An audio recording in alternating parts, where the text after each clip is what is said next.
పరమగీతము మనం ధ్యానిస్తున్నాం. పరమగీతము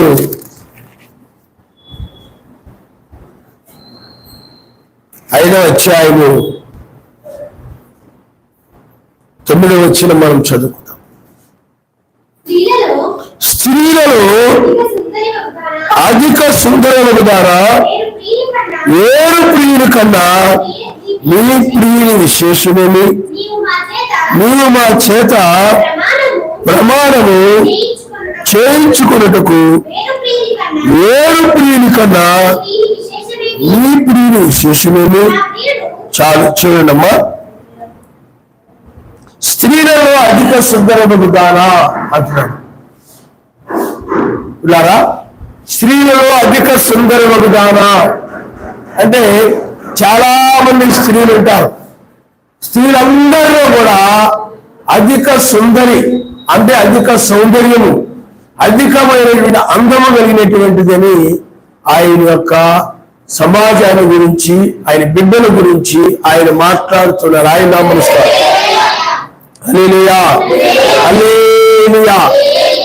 అధిక అంటే స్త్రీలందరిలో కూడా ఆమె అధిక సుందరముగా ఉందన్నమాట. అధిక సౌందర్యము, అధిక అందముగా ఉంది. అలాగే మనం మరలా పరమగీతము 6వ అధ్యాయము 1వ వచనంలో కూడా స్త్రీలలో అధిక సుందరము దానా అనుంది. అంటే స్త్రీ అందరిలో అధిక సౌందర్యము ఎవరికి ఉంటుందంటే, మనం పూర్వకాలంలో రాజుల కాలంలో మనం చూస్తే అధిక సౌందర్యము రాణికి ఉంటుంది అనమాట. ఎవరికుంటే చెప్పండి? రాణి. అందరికంటే కూడా సౌందర్యముగా ఎవరు ఉంటారంటే రాజుగారి యొక్క భార్య అయినటువంటి రాణి. అందుకని ఆ రాజ్యంలో చాలా మంది స్త్రీలు ఉంటారు. చాలా మంది అందమైన స్త్రీలు ఉండొచ్చు, సుందరము కలిగిన స్త్రీలు ఉండొచ్చు. కానీ ఆ రాజుగారి యొక్క భార్య అందరికంటే కూడా అధిక సుందరముగా ఉంటుంది అనమాట. అర్థమైంది మీకు? అలాగే చాలా సంఘాలు ఉన్నాయి. చాలా సంఘాలంటే స్త్రీలు చాలా సంఘాలు ఉన్నాయి. కానీ సంఘాలన్నింటిలో కూడా అది అందంగా కనబడచ్చు. కానీ ఆయన వధువు అనేటువంటి సంఘం, వధువు సంఘం లేకపోతే వధువు సమాజము అధిక సౌందర్యం కలిగి ఉంది అనమాట. అధిక సుందరంగా ఉంటుంది. అంటే ఇది లోక సుందరము కాదు. ఎందుకంటే ఈ లోక అందాల గురించి బైబిల్ చెప్తున్న అందము మోసకరము, ఈ సౌందర్యము వ్యర్థమైనది. చూడండి, మీరు సామెతల గ్రంథము 31వ అధ్యాయము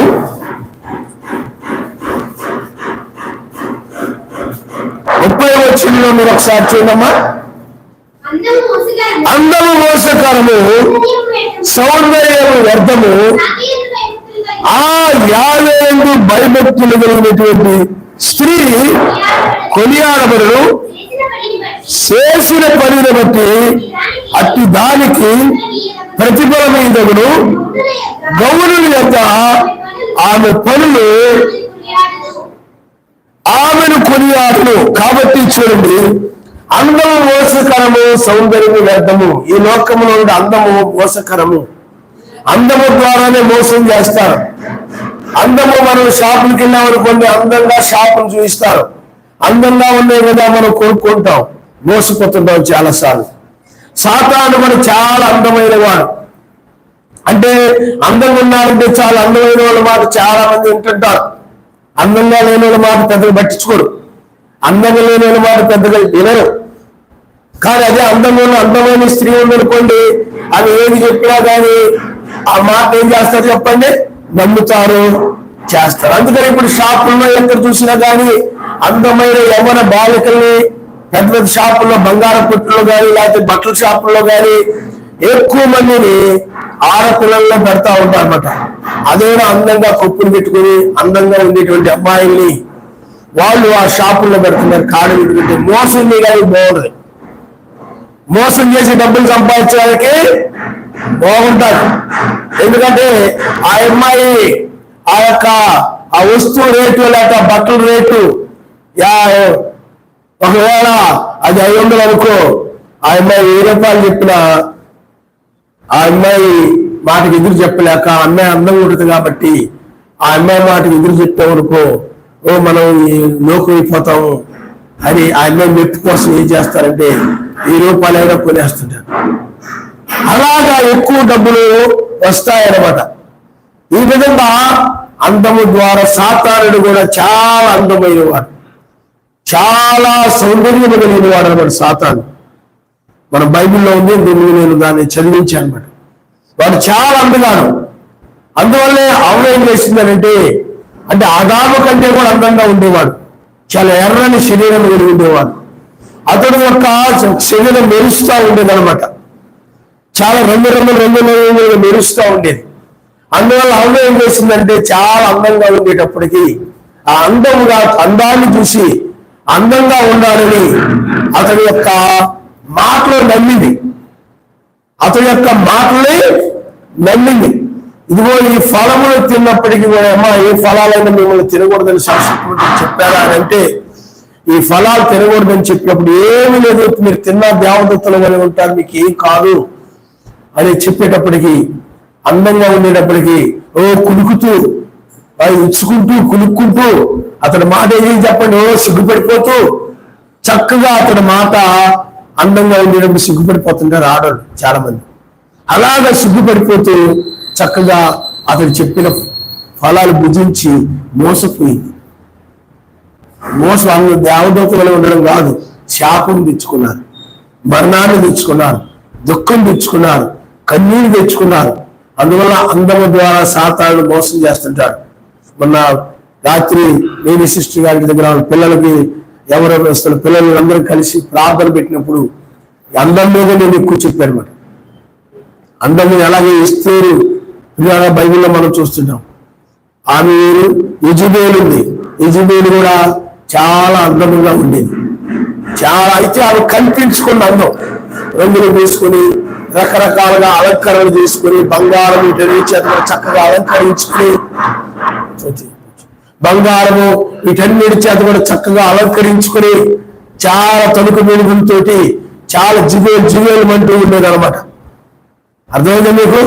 ఆ విధంగా ఉండేటప్పటికీ లోకం కూడా ఈనాడు అలాగే తయారైపోయింది. నాశనానికి ముందు చాలా అందంగా కనపడుతుందన్నమాట లోకం కూడా. నాశనానికి ముందు అందమైన స్త్రీలు, అందమైన లోకము, అందమైన ప్రపంచం, ఇదంతా మోసం. దీన్ని లోకాన్ని నమ్మి, లోకాన్ని ప్రేమించి, లోకాన్ని వెంబడించే వాళ్ళందరూ కూడా మోసపోయి ఉగ్రతలు పడిపోతారు, ప్రమాదంలో పడిపోతారు. అందువల్ల అందము మోసకరము, లేకపోతే సౌందర్యం లేకపోతే అందము వ్యర్థమైంది, ఇది శాశ్వతమైనది కాదు. యవనస్తులుగా ఉన్నప్పుడు ఎంతో చక్కగా అందంగా ఉంటారు, కానీ ఆ తర్వాత వయసు పెరిగిన కొద్ది వాళ్ళు అందంగా ఉండరు, అందంగా కనబడరు, అందంగా ఉండరు. అందువల్ల అందం అనేది శాశ్వతమైనది కాదు. ఈ అందమైనటువంటిది ఎందుకంటే చాలా మంది అందమైన వాళ్ళందరూ కూడా మరణించారు, చనిపోయారు, చివరికి మట్టిగా మారిపోయారు. అందువల్ల ఈ అందాన్ని చూసుకొని నేను మురిసిపోకూడదు. ఈ అందాన్ని చూసుకొని నేను చాలా అందంగా ఉంటానని నేను గొప్ప అయిపోకూడదు. ఈ అందం అంతా కూడా మోసకరమైంది. అందువల్ల బైబిల్ చెప్తుంది ఈ అందము అనేటువంటిది వ్యర్థము అని చెప్తుంది. కాబట్టి అసలైన అందం ఏమిటంటే సర్వశక్తిమంతుని ఎడల భయభక్తులు కలిగినటువంటి స్త్రీయే. ఆయన వాక్యం అంటే భయపడేటువంటి వారే. ఎవరైతే ఆయన భయభక్తులతో ఉంటారో, వాక్యానికి భయపడతారో, వాక్యానికి భయపడి లోబడి మెరుస్తుంటారో, లోబడి ఆయన సన్నిధికి వస్తుంటారో, వాక్యం వింటుంటారో, ఆరాధిస్తూ ఉంటారో, అటువంటి అదే నిజమైనటువంటి అందము, అదే అధిక సుందరము, అధిక స్త్రీ అందరికంటే. ఎస్తేరు గ్రంథంలో మనం చూసినప్పుడు ఎస్తేరు ఒక రాణిని ఎన్నిక చేసుకోవాలనుకున్నప్పుడు చాలా మంది స్త్రీలు తయారైపోయారు. రాజుగారి భార్య అవ్వాలి, రాజుగారి భార్య అవ్వాలి. రాణినైతే రాజుగారి పక్కనే ఆమెను కూర్చొని ఉంటారు.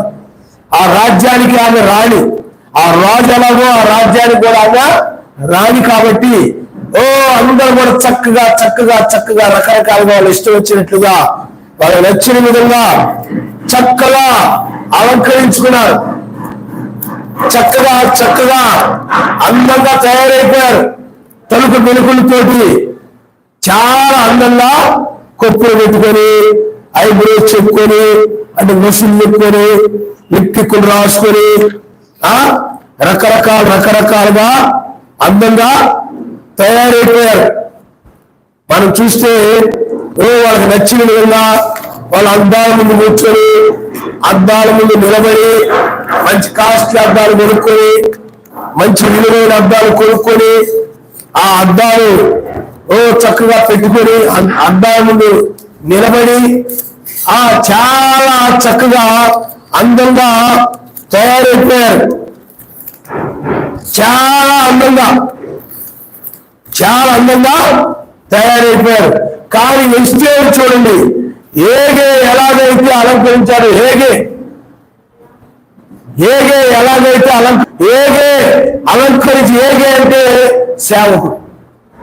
హేగే ఆనాడు ఎస్తేరుకి ఏ అలంకరణ అయితే అలంకరించాడు, అది కాకుండా మరి ఏ అలంకరణ కోరుకోలేదు అనమాట.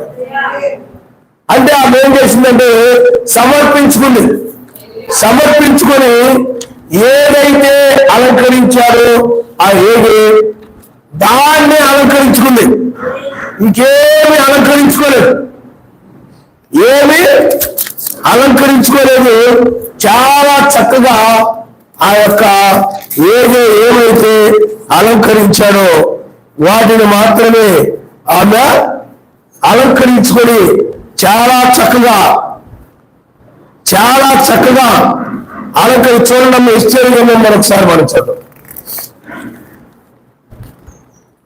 ఎస్తేరు గ్రంథము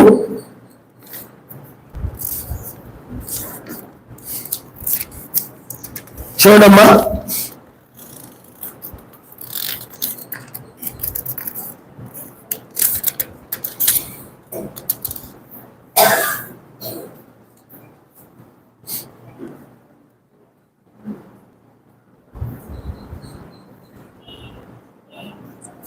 చూడండి. ఎస్తేరు గ్రంథము 2వ అధ్యాయము 14వ వచనం. సాయంత్రమందు ఆమె లోపలికి వెళ్ళి మరుదినము ఉపపత్తులను కాయి రాజు యొక్క షండుడైన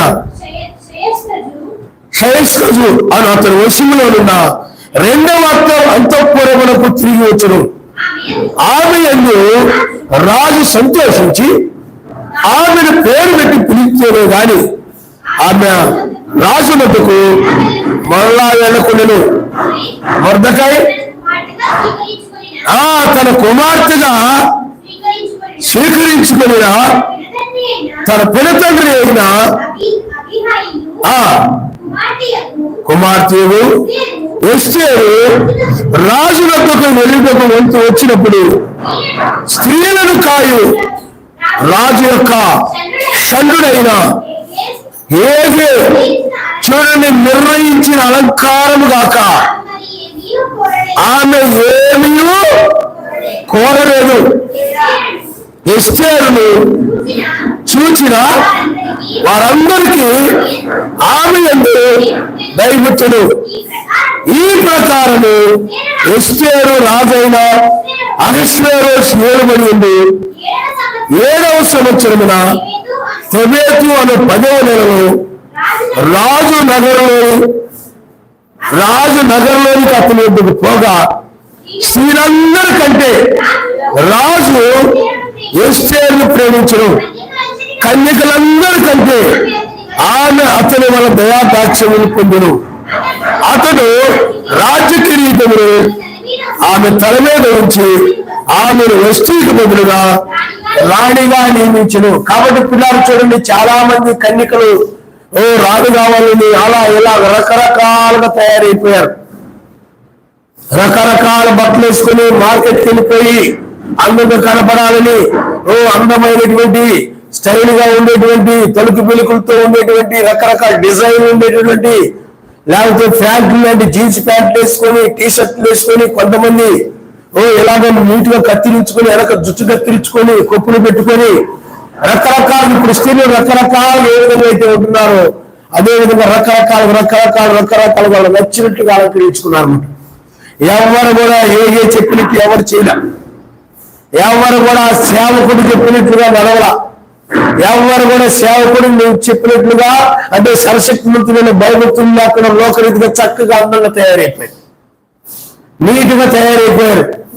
ఓ చక్కగా అందంగా కనపడుతున్నారు చూడడానికి. మేకప్ వేసుకొని పెద్ద రింగులు పెట్టుకొని ఎత్తు జోలు వేసుకొని లేకపోతే ఆ స్నేహితుల దగ్గరికి వెళ్ళి ఆ గొలుసులు ఈ గొలుసులు అవి తెచ్చుకొని అవన్నీ కూడా మెల్ల వేసుకొని చాలా అందంగా కనబడుతున్నారు చూడడానికి. కానీ ఆ అందము మోసకరము, సౌందర్యం వ్యర్థం. వాళ్ళు నచ్చిన విధంగా అలంకరించుకున్నారు. కానీ ఎస్తేర్ అలా కాదు. ఏగే ఎలాగైతే అలంకరించాడో, ఏగే ఎలాగైతే ఆమెకు చెప్పాడో దాని ప్రకారం ఆమె నడిచి, దాని ప్రకారం ఆమె అలంకరించిన ప్రకారము అదే సేవకుడు ఏది అలంకరించాడు అదే. వర్తమానికి ఏ విధంగా ఉండమన్నా తప్ప ఇంకేమి కోరుకోలేదంట. లోకంలో రకరకాల తలుపు వెలుగు వస్త్రాలు కోరుకోలేదంట, రకరకాలైనటువంటి నగలు కోరుకోలేదంట, రకరకాల కొప్పులు కోరుకోలేదంట. లేకపోతే ఇంకా ఏమి రకరకాల డిజైన్లు లేకపోతే స్టైల్ గా ఉండే బట్టలు కానీ ఏమి కోరుకోకుండా ఆమె ఏమి కోరుకుందంటే ఏగే నిర్ణయించినటువంటి. అందుకని 16వ చూడండి 15వ వచనంలో స్త్రీలను కాదు రాజు యొక్క షండుడైన ఏగే నిర్ణయించిన అలంకారం కాక మరి ఏమి కోరుకు ఏగే నిర్ణయించాడు. నువ్వు ఇదిగో అమ్మా నువ్వు అలంకరించుకో, ఇది అలంకరించుకో, ఇది అలంకరించుకో, ఇది అలంకరించుకో అంటే ఏ అలంకరణ గురించి చెప్పాడు అతను అంటే సత్క్రియలైనటువంటి అలంకరణ గురించి చెప్పారు. మీరు ఒకసారి మనం చూద్దాం ఏ అలంకరణ గురించి చెప్పాడో. మనం ఒకసారి తిమోతి రాసిన పత్రిక వెళ్దాం. తిమోతి రాసిన పత్రిక మనము 2వ అధ్యాయము 1 తిమోతిని రాసిన పత్రిక చూడమ్మా.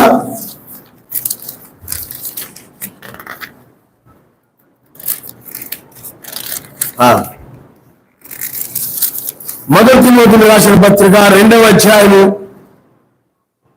9వ వచనంలో మనం చదవాలి. మరియు స్త్రీలను అనుకూలము స్వస్థబుద్ధి గలవారైంది తమ మాత్రం వస్త్రముల చేతనే గాని జనులతో రేను బంగారముతో రేను ముత్యములతో రేను మిగుల వెలగల వస్త్రములతో రేను అలంకరించుకొనక. చూడండి దైవభక్తి ఇందాక సాంఘిక గ్రంథంలో కూడా మనం చూసాం అనమాట. దైవభక్తి కలిగిన స్త్రీ ఏం చేస్తాడు కొనియాడపడుతుందంట. అందము మోసకరము, సౌందర్యవర్ధము వ్యర్థము. సరశక్తివంతుడు అందమును భార్యాందాన్ని చూడండి ఆయన. అందుకని ఇక్కడ ఏం బోధించాడంటే ఇక్కడ అపోస్తలుడైన పౌలు గారు తిమోతికి పత్రిక రాశాడు. ఆ పత్రికలో ఏం చెప్పాడో పౌలు గారు ఆనాడు ఏదో కూడా అదే బోధించారు అనమాట. ఎవరికి? ఆ సంఘానికి. కాబట్టి పిల్లలు మీరు ఆలోచన చేయండి. అపోస్తలుడైన పౌలు ఏమి బోధించాడో ఏగే కూడా ఆమె కదే బోధించాడు. కాబట్టి పిల్లరా మనం ఇక్కడ అపోస్తలుడైనటువంటి పౌలు గారు ఏం చెప్పారంటే ఎస్తేరుకి ఏం చెప్పారంటే ఎస్తేరుకి నువ్వు అనుకూలంగా ఉన్నావు, మంచి బుద్ధి కలిగి ఉండవు, చెడ్డ బుద్ధి కాదు, ప్రతిదీ చెడుగా తీసుకునే బుద్ధిని కలిగి ఉండొద్దు. మంచిగా ఆలోచించి మంచిగా మాట్లాడి మంచిగా నడిచేటువంటి బుద్ధి కలిగి ఉండు. అది నువ్వు మంచి ఆమెకు మంచి బుద్ధి అనిపించుకో. ఆమె ఇప్పుడు అసూయ గర్వం ఉందనుకున్న అలాంటి స్త్రీ మంచిది కాదు, అలాంటి మంచి బుద్ధి కలిగింది కాదు ఆమె. చాలా మంది అంటారు అమ్మాయి చాలా మంచి బుద్ధి కాదు, లేదా అబ్బాయి చాలా మంచి బుద్ధి కాదు, లేదా ఆవిడ చాలా మంచి బుద్ధి కాదు, ఆవిడ చెడ్డ బుద్ధి, కీడు చేసే బుద్ధి.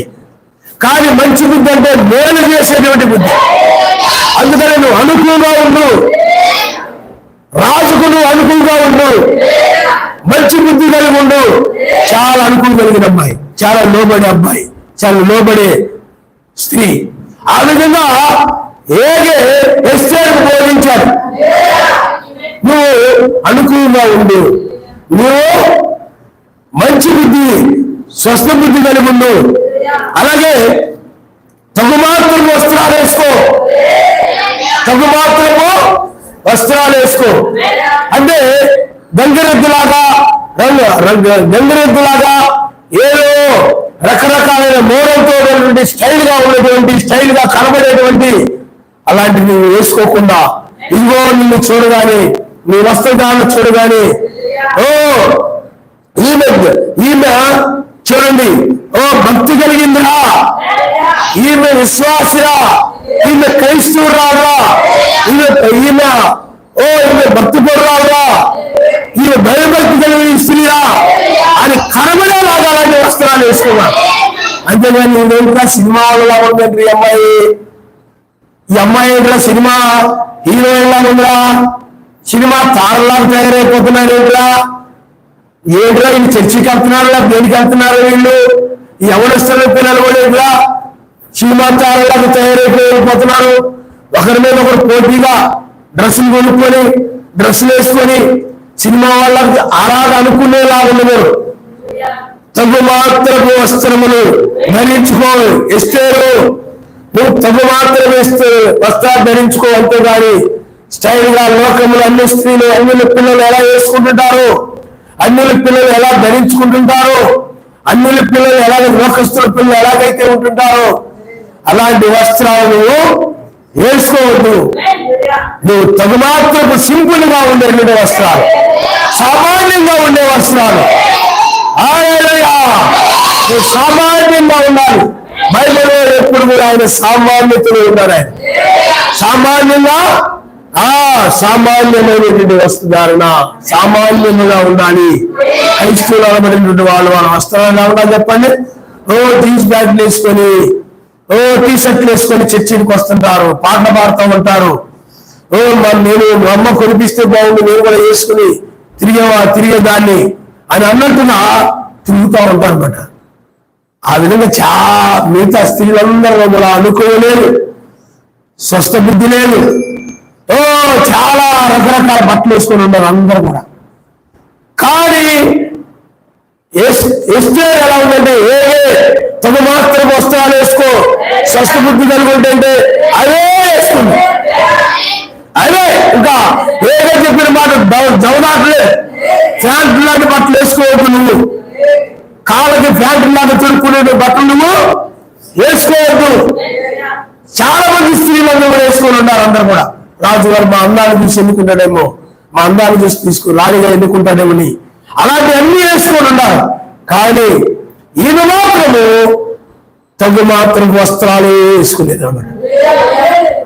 అంటే ఏం చెప్పాడు ఆ విధంగానే వేసుకునే తప్ప ఏగా అలాగే చెప్తాడులే, పాస్టర్ గారు అలాగే చెప్తుంటారులే, ఇప్పుడు ఆడపిల్లలందరూ ఎలా ఉంటున్నారు, అలా ఎలా ఉంటే ఏం బాగుంటుంది, సంబంధాలు వస్తాయి, ఆడపిల్లలు ఏం బాగోలేదు అంటారు ఆ అమ్మాయి, అప్పుడు మరి ఎలాగా మరి అని లోకరీతిగా ఇవన్నిటి గురించి ఆలోచిస్తూ చాలా మంది ఏం చేస్తుంటారంటే ఈ యొక్క పెళ్లి గురించి వాటి గురించి ఆలోచిస్తూ, మా అమ్మాయి అందం ఉంటేనే కదా, మా చుట్టాల అబ్బాయి అన్నాడు, వాడేమో చదువుకున్నాడు, కానీ హైదరాబాద్ లో జాబ్ చేస్తున్నాడు, లేకపోతే వైజాగ్ లో జాబ్ చేస్తున్నాడు, ఆ పిల్లలు చేసుకోవాలంటే మరి అమ్మాయికి చక్కగా ఉంటేనే కదా, అన్నం ఉంటేనే కదా, కొప్పులు పెట్టుకుంటేనే కదా, రకరకాల వీధుల్లో అమ్మేటువంటి యొక్క పండగలకి ఆ బయట రోడ్లు మీద అమ్ముతా ఉంటారు, సంక్షేమ అమ్ముతా ఉంటారు, అవన్నీ కొనుక్కొని తెచ్చుకొని వేసుకుంటేనే కదా ఆ పిల్లని ఎవరైనా చేసుకునేది, లేకపోతే వేరే వాళ్ళకి ఇచ్చేస్తారు ఆ సంబంధం.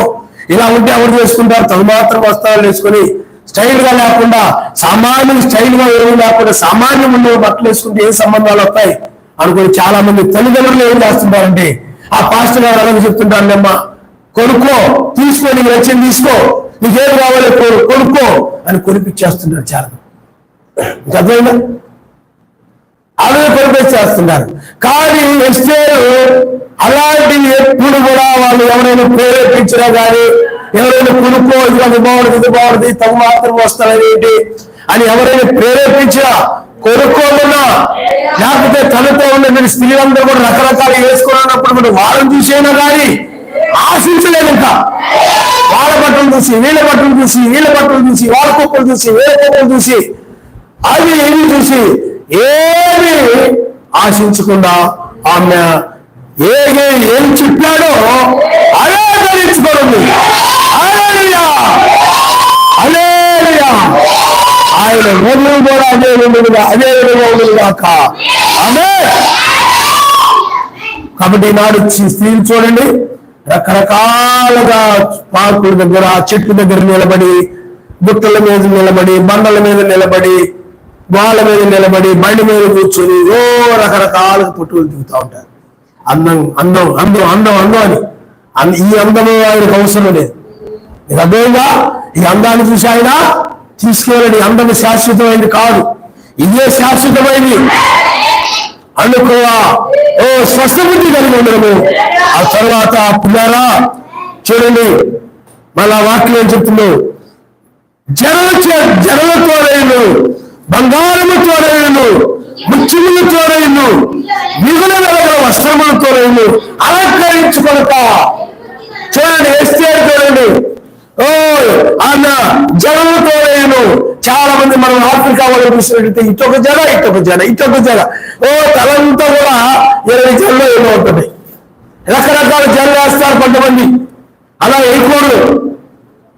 చాలా మంది ఆ జుట్టు కత్తిరించకూడదు, ఫ్రీగా వెనక్కు దుక్కుని తెలిసి. అర్థమైందా?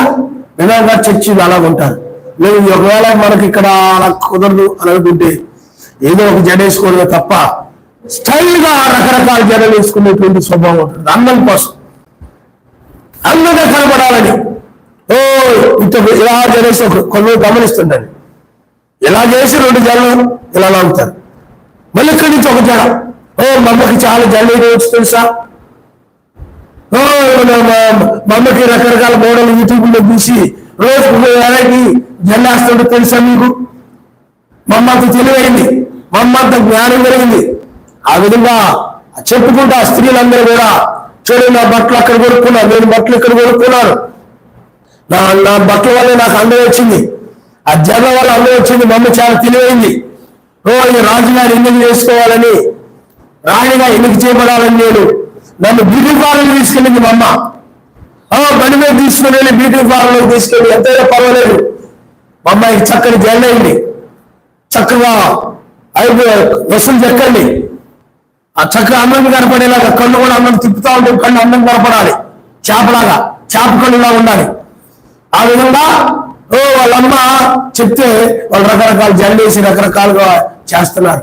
ఆ విధంగా చేయించుకొని చాలా మంది స్త్రీలు వచ్చేసారు అక్కడికి. రకరకాలుగా లోకాన్ని చూసి అలంకరించుకున్నారు, లోకస్తున్న పిల్లలు చూసి అలంకరించుకున్నారు. ఈనాడు కూడా సంఘాలు కూడా లోకాన్ని చూసి అలంకరించుకుంటున్నాయి, లోకాన్ని చూసి అందంగా తయారైపోతున్నాయి, లోకాన్ని చూసి తలుపు వెలుపుగా తయారైపోతున్నాయి. మనం పరసంబంధమైన వారం కాబట్టి మనం పరసంబంధం ఉండాలి. ఆమేన్. ఈ లోక సంబంధమైన స్త్రీలనే అందుకనే అందరూ అనుకుంటున్నారు, ఆ విధంగా అలంకరించుకున్నారు. కానీ ఎస్తేరు మాత్రం తగు మాత్రం వస్త్రాలే. ఆ వస్త్రాలు కదా పూసలే రావటం లేదు, ఎలాంటి రంగురంగు దారాలు రావటం లేదు, లేకపోతే ఆ వస్త్రాలకి పెద్ద పూలు కానీ రిబ్బన్లు లేకపోతే బెల్టులు లాగా స్టీల్ కానీ లేకపోతే కుచ్చులు అలాంటి ఏమి లేవు. సామాన్యంగా ఉన్నటువంటి దంగులలాగా లేదు. చాలా మంది బుట్ట బొమ్మలా తయారైపోతుంటారు, బుట్ట బొమ్మలు షాపుల్లో అమ్ముతుంటారు. బుట్టలా ఉంటే డ్రెస్సులు ఇలా వేసుకొని బుట్ట బొమ్మలాగా, బుట్టలా ఉంటే బుట్ట తెలుసు కోల బుట్ట, ఆ కోల బుట్టలా ఉంటుంది డ్రెస్, ఇక్కడ నడినంత నుంచి కింద కోల బుట్టలా ఉంటుంది అనమాట. అలాంటి బట్టలన్నీ కూడా వేసుకొని డిజైన్గా బుట్టలా ఉంటుంది డ్రెస్ కాదట్లేదు, కానీ బుట్ట బొమ్మలాగా తయారైపోతుంది. రకరకాల డిజైన్లు, రకరకాల ఏవో పూసలు, ఆ పూసలు ఈ పూసలు ఏవో తగిలించి రకరకాల ఎన్ని కూడా వేసుకుని గంగిరెత్తికి వేసినట్టు ఆ బట్టల మీద రకరకాల ఎన్ని వేసుకొని అలాంటి ఎన్ని ధరించుకొని ఉన్నారు చాలా మంది స్త్రీలు, అమ్మాయిలు, కన్యకలు. చాలా చక్కగా కనపడుతున్నారు, అందంగా కనపడుతున్నారు. అందరూ అనుకుంటున్నారు నేను బాగా నచ్చుతానేమో, నా జనం చూసి నా ప్రేమలో పడిపోతాడేమో, నా అందాన్ని చూసి నా ప్రేమలో పడిపోతాడేమో రాజు, నా బట్టలు చూసి నా ప్రేమలో పడిపోతాడేమో. అందుకని చాలా మంది ఏం చేస్తున్నారంటే, కొంతమంది అయినట్లయితే పిల్లల బంగారముతో జడలే కాకుండా బంగారముతో అలంకరించుకున్నారు. చెవులకి పెద్ద పెద్దవి పెట్టుకున్నారు, బుట్టలు లాంటివి పెట్టుకున్నారు. లేకపోతే స్నేహితుల దగ్గరికి వెళ్ళి, వాళ్ళ ఫ్రెండ్స్ ఉంటే వాళ్ళ దగ్గరికి వెళ్ళి తెచ్చుకొని ఆ విధంగా మెడంతా కూడా నడుముకి, మెడకి, చేతులకి మీద నెత్తి మీద నుంచి పై నుండి కిందకి ఇవన్నీ కూడా అక్కడ ఇంటి పక్క చాలా అందంగా మెరిసిపోతున్నటువంటి బంగారు తోటి అలంకరించుకొని వచ్చేసారు కొంతమంది స్త్రీలు. ఎస్తేరు అలాంటివి ఏమీ ఆశించలేదు, అలాంటి జగలు పెట్టలేదు ఎస్తేరు, అలాంటి కొప్పులు పెట్టలేదు, చిత్తోసలు ఆమె కత్తిరించలేదు. ఆమె చాలా సామాన్యంగా చూడడానికి. ఆమె ఎలాంటిదంటే మిగుల వెలగల వస్త్రాలు ఆమె ధరించుకోలేదు. చాలా తక్కువ రేట్లు కనబడుతున్నాయి ఆమె ధరించుకునే వస్త్రాలన్నీ కూడా. అవి రంగుల్లో ఉండొచ్చు కానీ స్టైల్ లేదు. ఎందుకంటే రకరకాల రంగుల బట్టలు ఉంటాయి కానీ స్టైల్ లేదు. ఇప్పుడు రంగుల చొక్కాలు కూడా ఉంటాయి, మా కుర్రాళ్ళు వేసుకుంటారు కానీ అది స్టైల్గా ఉంటుంది, రకరకాల స్టైల్గా. నగరంగా వాళ్ళ చొక్కాల మీద అక్షరాలు మెరిసిపోయేలాగా మనం ఎవరో వేసుకొచ్చారు. ఇలాగ అక్షరాలు మెరిసిపోయేలాగా అంటే షాపుల మీద కూడా అక్షరాలు మెరిసిపోతుంటాయి. మరి ఇలాగ బట్టల షాప్కి వెళ్ళినప్పుడు షాప్ మీద బిల్డింగ్ పైన అక్షరాలు ఇలాగ రాయబడి మెరిసిపోతా ఉంటాయి. అలాగే ఈ టీ షర్ట్ల మీద అక్షరాలు అలా మెరిసిపోతూ ఉంటాయి అన్నమాట స్టైల్గా. అలాగా ఎస్తేరు అలాంటివి ఏమి కోరుకోలేదు. ఎస్తేరు అలాంటి ఏమి అందరు కూడా కూడా వెలగలేని వస్త్రాలు. అమ్మ నీ బట్టలు ఎంత అంటే మా అమ్మ నా కోసం అప్పు చేసి మరీ కొంది రాణిగా ఎన్నిక చేయబడాలని. నా బట్టలు 20,000, నా బట్టలు 25,000, మా బట్టలు 50,000, నా నగలు ఒంటి మీద నగలంతా తెలుసా 25 లక్షలు. డబ్బంతా మా అమ్మ డబ్బంతా నగలకే కొంది, బట్టలకే ఖర్చు పెడుతుంది. అంత డబ్బంతా కూడా బంగారమే కొనేసింది మా అమ్మ. ఇప్పుడు నేను అన్ని కూడా అలంకరించుకొని వచ్చేసాను.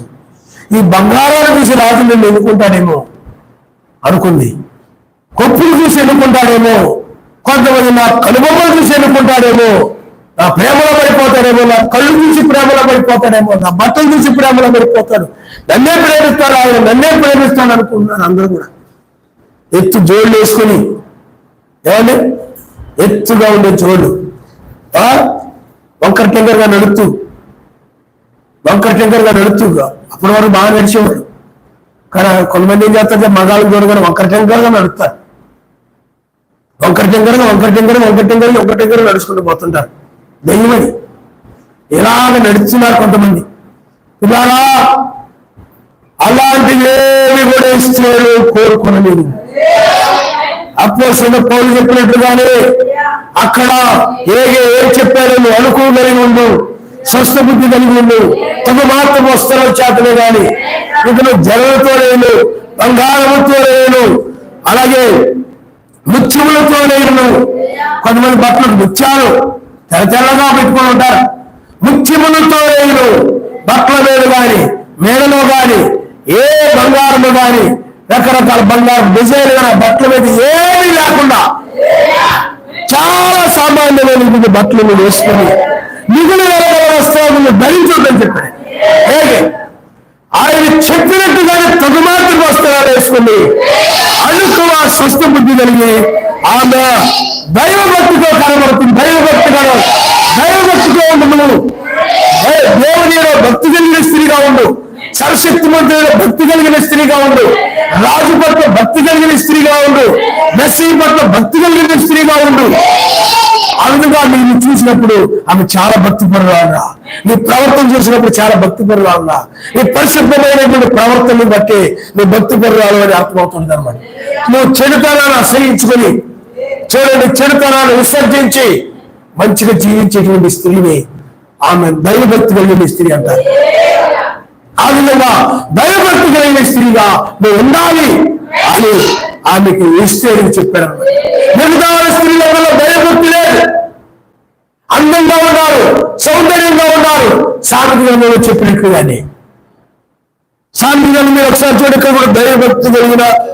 దైవభక్తి గల వారు చెప్పుకొని స్త్రీలు తగ్గట్టుగా సత్క్రియల చేత తమను తాము అలంకరించుకోవలను. మంచి క్రియలు కలిగి ఉన్నావు దైవభక్తులు లేని స్త్రీ అని అర్థం అన్నమాట. నీ క్రియలే నువ్వు దైవభక్తులు లేని స్త్రీ అని తెలియచేయాలి.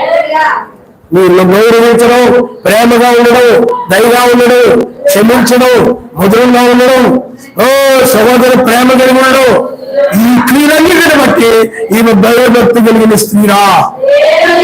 ఆ విధంగా సత్క్రియల చేత నేను అలంకరించుకున్నాను. హల్లెలూయా. మనకు నిజమైన అలంకరణ అంటే ఏదో బంగారము ముత్యములతోనో మిగిలిన వెలగల వస్త్రాలతోనో లేకపోతే పూసలతోనో లేకపోతే రకరకాల స్టైల్ బట్టలతోనో అది కాదు మనకు నిజమైన అలంకరణ. మమ్మ నాకు బాగా అలంకరణ చేస్తాయి. మమ్మ బాగా నాకు అలంకరించింది. మమ్మకు నన్ను ఎలా అలంకరించాలో మమ్మకు బాగా తెలుసు అంటుంటారు చాలా మంది పిల్లలు. ఇలారా ఈ బాహ్య అలంకరణగా కాక ఈ బాహ్య అలంకరణ కాదు ఆమె కోరుకున్నది. ఏమి కోరుకుందంటే ఏమి చెప్పాడు దాని ప్రకారమే ఆమె కోరుకుంది. ఆ విధంగా భయభక్తులు లేని స్త్రీ గాని. అందుకని మనం శాంతి వెలుగులు కూడా మనం చూద్దాం. మిగతా స్త్రీలందరూ ఎలా ఉన్నారంటే పిల్లారా శాంతి ఇందాక చదివి వచ్చినా మీరు ఒకసారి మెలిచారు.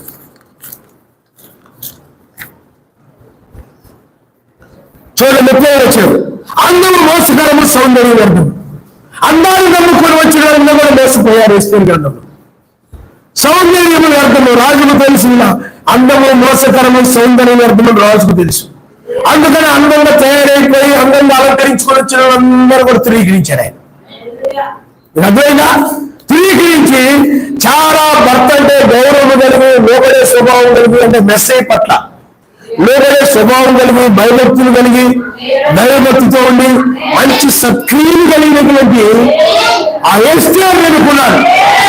ఆమె చేర్చుకోవడం, పరిచర్యలు చేయడము, ఆదిత్యముడు ఎలా మాట్లాడాలో తెలుసు. అన్ని కూడా ఆమె చాలా మంచి సత్క్రియలు మంచి క్రియలు ఉన్నాయి. ఆమె ఆ ముఖం ముడుచుకోవడం, ముఖం తిప్పుకోవడం, ముఖం మార్చుకోవడం, పగ పెట్టుకోవడం, కోపం పెట్టుకోవడం, మాట్లాడుతూ ఉండడం, అలగడం అలాంటి జబ్బులేవి వాడికి ఎస్టేర్కి. మిగతా వాళ్ళకందరూ కాదు జబ్బులు ఉన్నాయి, మిగతా వాళ్ళని కాదు వ్యాధులు ఉన్నాయి. కానీ ఎస్టేర్ అలా కాదు. ఎస్టేర్లో మంచి క్రియలు మంచి చేయడమే తప్ప నేను చేయడమే తప్ప మరి ఏమి తెలియజేస్తే హల్లెలూయా హల్లెలూయా. కాబట్టి పిల్లారా ఆలోచించేది ఆమె ఏ విధంగా అలంకరించుకుంది మీరు ఒకసారి చూడండి. నువ్వు కూడా ఏ స్టైల్ అలా అలంకరించుకుందో నువ్వు ఇప్పుడు అలంకరించుకుని ఉన్న స్త్రీ ఉన్నా చూడండి. దైవభక్తి కలిగిన స్త్రీగా ఉండి ఆమెకి ఎలా ఉందంటే మౌనంగా ఉండేదంట. ఆమె సంఘంలో మౌనంగా ఉండేది. నేను తెచ్చుకుంటాం పడిపోతుంటారు కొంతమంది. నీళ్ళు వచ్చినట్టు కొంతమంది మాట్లాడుతుంది మాటలు నిదానంగా మాట్లాడరు, నెమ్మదిగా మాట్లాడరు, ప్రార్థన చేసుకుని మాట్లాడరు. మనకు వచ్చేది హృదయానికి వస్తే ఇది మాట్లాడితే ఏమైంది ఏంటి మనం ఒకవేళ మాట వల్ల పాపం అయిపోతాను, మాట వల్ల దోషం మాట్లాడబోయే ముందు నేను అపరాధం అయిపోయి నేను కీళ్ళలో పడిపోతానేమో, దోషులైపోతానో భయం కలిగి. అందువల్ల భయభక్తులు లేని స్థితిని అంటారు అన్నమాట. భయం కలిగినప్పుడు ఏం చేస్తారు చెప్పండి, ఏదో చేయబోయేటప్పుడు తప్పు చేస్తానేమో, ఈ పనిలో పొరపాటు జరిగిద్దేమో, బాబు ప్రార్థన చేసుకొని చేద్దాం, లేకపోతే ఈ పని చేస్తుంటే మనకు నష్టం వచ్చేద్దాము, కీడు జరుగుతుందేమో, ప్రమాదంలో పడిపోతారేమో, ప్రతిదాని కూడా భయపడి ప్రార్థన చేసుకుంటా ఉంటారు. ఆమె భయభక్తులను చూసి వెళుతున్నా వస్తున్నా పని చేస్తున్నా పదే పదే కృతజ్ఞతాస్తుతులు చెల్లించడం, ప్రతిదానికి కూడా ఎవరితో మాట్లాడబోయేటప్పుడు కానీ ప్రార్థన చేసుకుని మాట్లాడడం, తప్పులు జరుగుతాయేమో పొరపాటు మాట ఆమె భయభక్తులు కలిగి మాట్లాడుతూ ఉండేది, మౌనంగా ఉండేది. అంతేకాదు ఆమె చూడండి విద్యాయుక్తో నేర్చుకునేది ఎవరైనా చెప్తుంది విని మనసు అనమాట. నేర్చుకునే వాళ్ళు ఎప్పుడేం చేస్తారు వింటారు, ఆమె ఎక్కువగా వాడదు, మౌనంగా ఉండి వినడం ఉండాలి ఎక్కువ. ఈనాడు చాలా మంది వినడం తక్కువ, మాట్లాడడం ఎక్కువ. వినడం ఎక్కువ మాట్లాడడం తక్కువగా ఉండేది ఆయన లేదు. హల్లెలూయా. కానీ చాలా మంది ఏం చేస్తారు చెప్పండి, ఎక్కువ వాగుతా ఉంటారు, డబ్బాలాగా వాగుతూ ఉంటారు. భయభక్తులు ఉండవు. ఇది భయభక్తులు కలిగిన స్త్రీ కాబట్టి ఎక్కడ ఏం మాట్లాడితే ఏం పొరపాటు అవుతుందని ఆమె ప్రార్థన చేసుకుని కానీ మాట్లాడేది. ప్రార్థన చేసుకుని పనులు పొయ్యి దగ్గరికి వెళ్ళినా ప్రార్థన చేసుకొని ఎలాగా చక్కగా వంటుండేలాగా గ్యాస్ వల్ల ఏ ప్రమాదం రాకుండా ఏమి రాకు ప్రతి దానికి కూడా భయస్తున్నారనమాట. భయపడే వాళ్ళు ఎక్కువ ప్రార్థన చేసుకుంటారు. భయం లేని వాళ్ళు ఎవరైనా అతను అని మగాళ్ళలాగా మాట్లాడుతుంటారు, మగాళ్ళలాగా తిరిగేస్తుంటారు. అది చూసినప్పుడు వీళ్ళకి భయపడుతుందో తెలిసిపోతుంది. అక్కడ స్త్రీలు అందరూ అలాగే ఉన్నారు. భయం లేకుండా కబుర్లు చెప్పుకోవడం, భయం లేకుండా మాట్లాడుకోవడం, ఆ భయం లోటు దోషాలు వస్తాయేమో, పాపాలు అవుతాయేమో, ఏమో ఒకరు తిట్టుకోవడం, మాట్లాడుకోవడం, కసురుకోవడం, ఎలా పెడతాడో నడవడు. అసలు వాళ్ళలో భయభక్తులే కనపట్లేదు. భయం కలిగి ప్రార్థన చేసుకుని ఒక స్త్రీ కనపట్లేదు. మాట్లాడుకోవాలి భయపడి ప్రార్థన చేసుకునే స్త్రీ లేరు. అసలు ఆ విధంగా నేనే లేరు. వాళ్ళు ఆ విధంగా చెప్తే వినే స్థితిలో లేరు. మాట్లాడుకుంటున్నారు తప్ప వినేటువంటి స్వభావం, నేర్చుకునే స్వభావం, తెలుసుకునే స్వభావం. కానీ ఎస్టర్ అయితే సంపూర్ణ విధేయతతో ఏ దగ్గర నేర్చుకుంటుంది. ఇలా చేయి, అలా చేయి, ఇలా చేయంటే మౌనంగా విని అన్ని కూడా నేర్చుకుని ఎలా అలంకరించుకోవాలి, ఎలా మాట్లాడాలి, ఎలా ప్రార్థన చేయాలి, ఏమిటో అన్ని నేర్చుకుంటున్నారు అన్నమాట. ఈయన ముందు అహంకారంలో మాకు తెలుసు, ఎలా అలంకరించుకోవాలో మాకు తెలుసు, ఏమిటో మాట్లాడాలో మాకు తెలుసు. అదేగా మేము కరెక్ట్ మనుషులు, మేము కరెక్ట్ గా నడుస్తున్నాం, మాకు అన్ని తెలుసు, ఏమని చెప్పక్కర్లేదు. అహంకారంలో ఉన్నారు మిగతా స్త్రీలందరూ కూడా. భయభక్తితో లేదు, ఒకరినొకరు లెక్క చేసుకోవట్లేదు. ఎందుకంటే అని అనుకునే స్వభావంతో ఉన్నారు. ఒకరిపట్ల ఒకరు గౌరవంగా లేరు, ప్రేమగా లేరు, మర్యాదగా లేరు. ఈవిడంతా ఏం చేస్తారు?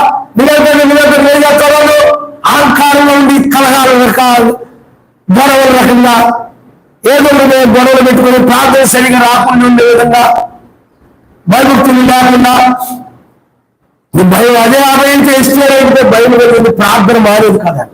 బుధవారమైన, శనివారమైన, ఆదివారమైన మారదు. భయం ఏం చేస్తుంటే ఆమెను అది భయభక్తులు కలిగిన స్త్రీ. అందువల్ల భయము, దైవభక్తి, దైవ భయము, సరశక్తివంతుని భయము. లోపడుతున్నప్పుడు బుధవారం రమ్మన్నారు పాస్టర్ గారు, శనివారం రమ్మన్నారు, ఏదో చెప్పాడు కొన్ని వచ్చేసింది. మిగతా వాళ్ళు వచ్చేవాడు కాదు, లెక్క చేసేవాడు కాదు.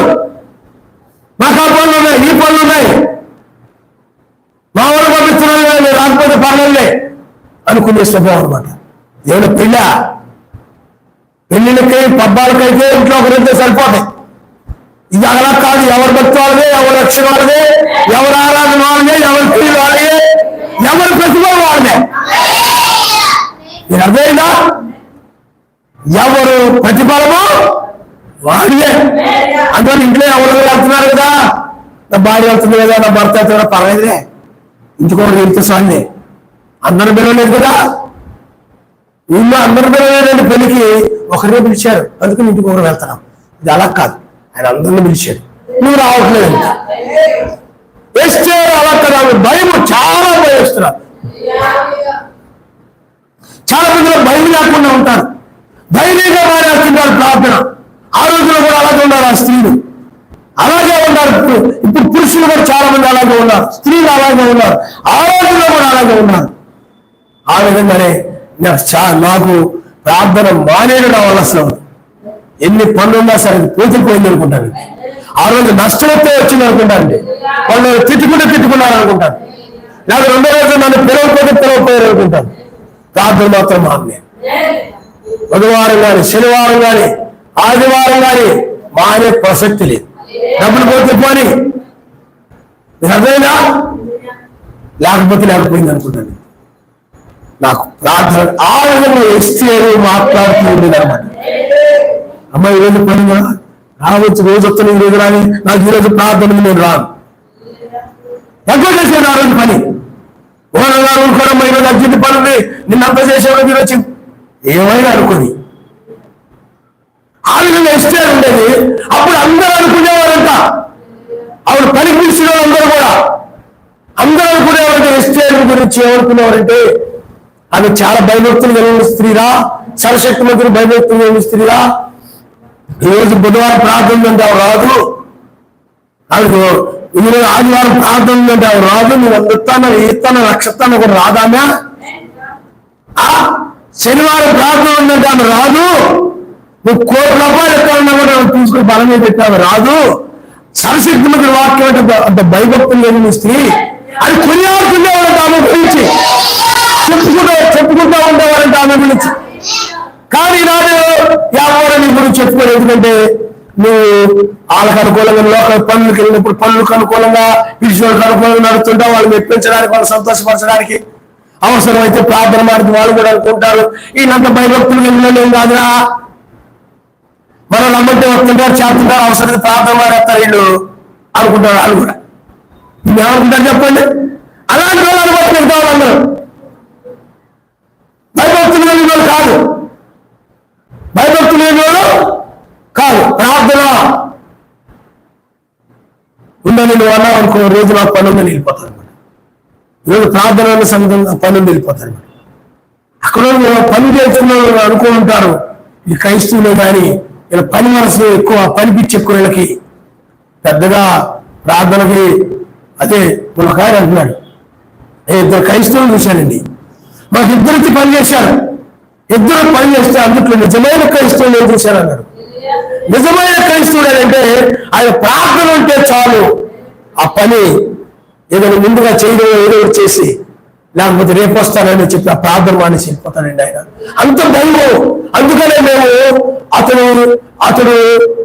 అతడిని మేము గౌరవిస్తామనేవాడు అనమాట, అతన్ని సంసిద్ధంగా భయం తీసామనేవాడు అనమాట. అన్ని అతను అదే కొన్ని రోజుల తర్వాత అతను కుటుంబం మానేస్తే ఇంకొక అతను వచ్చి అతను క్రైస్తవుడే, కానీ ఆదివారాన్ని చేసేవాడంట. అదేనా మీటింగ్లు మానేసేది చేసేవాడంట. ప్రార్థన మీటింగ్లు ఉన్నాయనుకోండి, 2 మీటింగ్లు పెడితే, లేకపోతే ఎక్కడ మీటింగ్ ఆనంద భారతంలో ఎక్కడ మీటింగ్ జరిగితే మానేసేది చేసేవాడు వెళ్ళకుండా.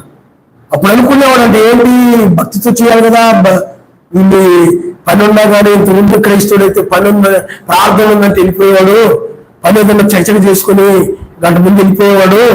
మరి ఈయనేంటి ప్రార్థనలో ఏముండదో వీళ్ళకి, భక్తి ఏముండదో వీళ్ళకి, చక్కగా ఎగబడి చేసేస్తున్నారు, పరిగెత్తి చేసేస్తున్నారు వీళ్ళు, ఈయనే క్రైస్తవులు అనుకునేవాడు మనసులో. వీళ్ళకి సరస్వతి మందికి భయం లేదేమో, ఈ మిగతా వాళ్ళందరూ కూడా అలాగుంటారు అన్నమాట. ఎస్తేరు భయభక్తులు కనపడుతున్నాడు. లోకములో కూడా ఇవి చాలా భయం కలిగిందిరా, చాలా భక్తి కలిగిందిరా అనుకునేవాళ్ళంట. అదేగా మిగతా వాళ్ళు క్రైస్తవులే, నామకార్థం క్రైస్తవులు అనమాట. సరిగా ప్రార్థన చేసుకోకుండా ఉండవు, సరిగా ఆరాధన రాకుండా ఉండదు, సరిగా ఉండదు అని అనుకునేవాళ్ళంట. ఏదో వీలైనప్పుడు వెళ్తుంటారా, వీళ్ళు కుదిరినప్పుడు వెళ్తుంటారా, ఏ పనులు లేకపోతే వెళ్తుంటారా, వాళ్ళ పనులు ముఖ్యం భక్తి తర్వాత అనుకునేవారంట. రాజు ఎన్ని గమనించి ఎస్తేరు ఆయన భయభక్తులు కలిగిన ఎస్తేరును చూసి ఆ ఎస్తేరుని ఆమె యొక్క సామాన్యంగా దైవభక్తి కలిగి ఉండి సత్క్రియ చేత అలంకరించుకుని మందిరానికి రావడం సత్క్రియ, ప్రార్థన చేయడం సత్క్రియ, అల్లు చెప్పడం సత్క్రియ, ఆమె చెప్పడం సత్క్రియ, అది గుర్తు చేయాల్సిన పని. అవిధంగా మంచి సత్క్రియ. అందువల్ల ఎస్తే మీకు చేయబడి ఏగే చెప్పి నేను నడిచింది.